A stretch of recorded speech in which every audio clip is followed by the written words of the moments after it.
Guys, आज 28 अगस्त को दो बड़े ट्विन टावर एपेक्स और केयान को गिराया गया। इन टावर को गिराने की जिम्मेदारी एडिफाइस इंजीनियरिंग के साथ जेट डेमोलिशन को दी गई। तो जानते हैं उन लोगों के बारे में जो इस काम के पीछे थे। सबसे पहले जो ब्रिंकमैन, जिनको अंकल जो के नाम से भी जाना जाता है, ये पेशे से माइनिंग इंजीनियर हैं। ये 1980 से एक्सप्लोसिव पर काम कर रहे हैं।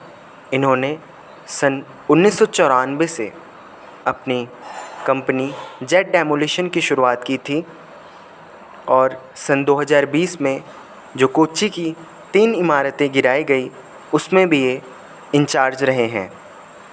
मैं 1980 से विस्फोटकों के साथ काम कर रहा हूं और 1991 से विध्वंस का काम कर रहा हूं।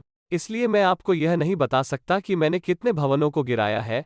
हमने कई साल पहले अपने उपायों को स्त्री और सिद्ध किया है। सारी तैयारियां पूरी कर ली गई हैं। दूसरा बड़ा नाम है उत्कर्ष मेहता। इन्होंने bachelor of engineering mechanical branch से की है और पीजी फॉरेन ट्रेड से। ये एडिफाइस इंजीनियरिंग में पार्टनर भी रहे हैं और इनको 11 साल का एक्सपीरियंस है डेमोलिशन बिजनेस पर। इस अभ्यास में इस्तेमाल किए गए विस्फोटकों को शॉक ट्यूब विस्फोटक के रूप में जाना जाता है, जो एक प्लास्टिक ट्यूब के समान होता है जिसमें एक प्रकार का पाउडर होता है। हम उम्मीद करते हैं कि मोटे तौर पर 3700 किलोग्राम विस्फोटक पूरे अभ्यास के लिए इस्तेमाल किया जाएगा, जिसे टावरों में ड्रिल किए गए 9640 छेदों में रखा जाएगा। तीसरा बड़ा नाम है मयूर मेहता। इन्होंने बीकॉम में ग्रेजुएशन की है और ये एडिफाइस इंजीनियरिंग के साथ 11 साल से काम कर रहे हैं और ये सुपरटेक प्रोजेक्ट के प्रोजेक्ट मैनेजर भी रह चुके हैं।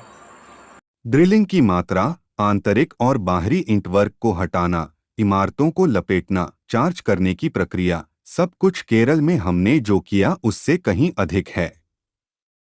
हमने वहां जो काम किया वह इसका लगभग 20% था। मराडू में हमें इस बात का ध्यान रखना था कि कोई मलबा आसपास के जलाशयों में न गिरे, लेकिन यह इलाका रेजिडेंट हैवी है जो वहां नहीं था।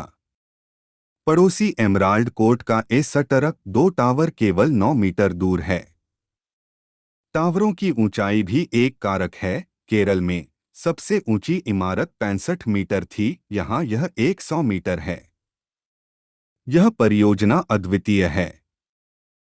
चौथा बड़ा नाम है चेतन दत्ता। इन्हें 20 साल का एक्सपीरियंस है बम वगैरह फोड़ने में। ये कॉमर्स ग्रेजुएट हैं। बनना तो सीए चाहते थे, मगर बाद में सीए की पढ़ाई एक्सप्लोसिव के बिज़नेस के लिए छोड़ दी।